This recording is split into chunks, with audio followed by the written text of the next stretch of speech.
Marcos, capítulo 11. A entrada triunfal.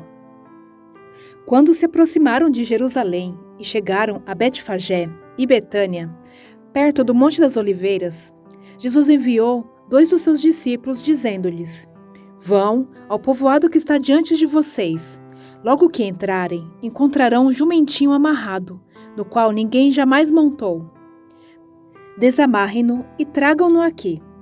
Se alguém lhes perguntar, por que vocês estão fazendo isso? Digam-lhe, o Senhor precisa dele e logo o devolverá. Eles foram e encontraram um jumentinho na rua, amarrado a um portão. Enquanto o desamarravam, alguns do que ali estavam lhe perguntaram: O que vocês estão fazendo, desamarrando esse jumentinho? Os discípulos responderam como Jesus lhes tinha dito, e eles os deixaram ir. Trouxeram o jumentinho a Jesus, puseram sobre ele os seus mantos e Jesus montou. Muitos estenderam seus mantos pelo caminho. Outros espalharam ramos que haviam cortado nos campos. Os que iam adiante dele, os que o seguiam gritavam: Hosana! Bendito é o que vem em nome do Senhor. Bendito é o reino vindouro de nosso pai Davi. Hosana nas alturas. Jesus entrou em Jerusalém e dirigiu-se ao templo.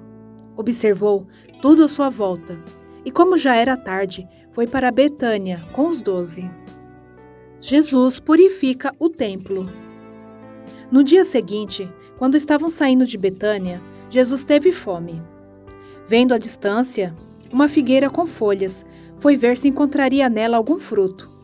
Aproximando-se dela, nada encontrou, a não ser folhas, porque não era tempo de figos. Então lhe disse: Ninguém mais coma do seu fruto. E os seus discípulos ouviram-no dizer isso. Chegando a Jerusalém, Jesus entrou no templo e ali começou a expulsar os que estavam comprando e vendendo. Derrubou as mesas dos cambistas e as cadeiras dos que vendiam pombas, e não permitia que ninguém carregasse mercadorias pelo templo.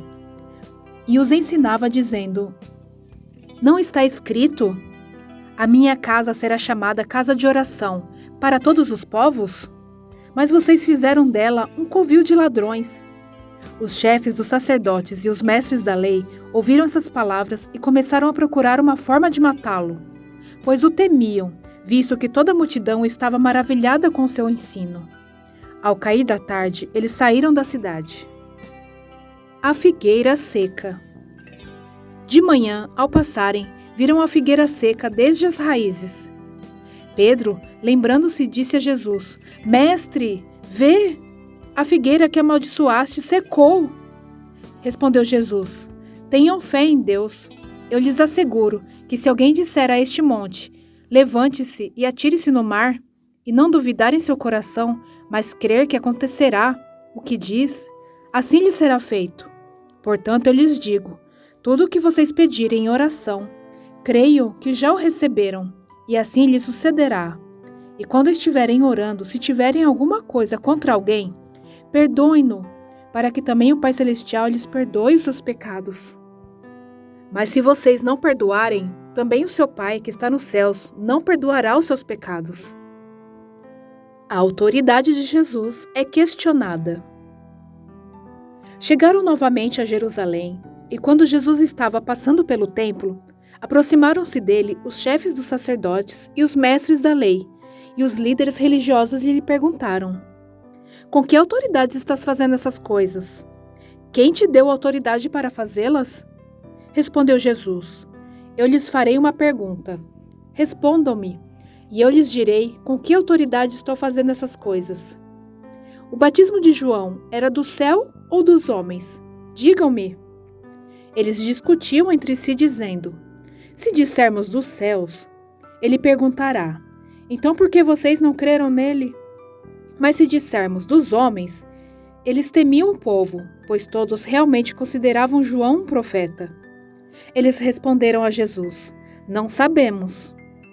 Disse então Jesus: Tampouco lhes direi com que autoridade estou fazendo essas coisas.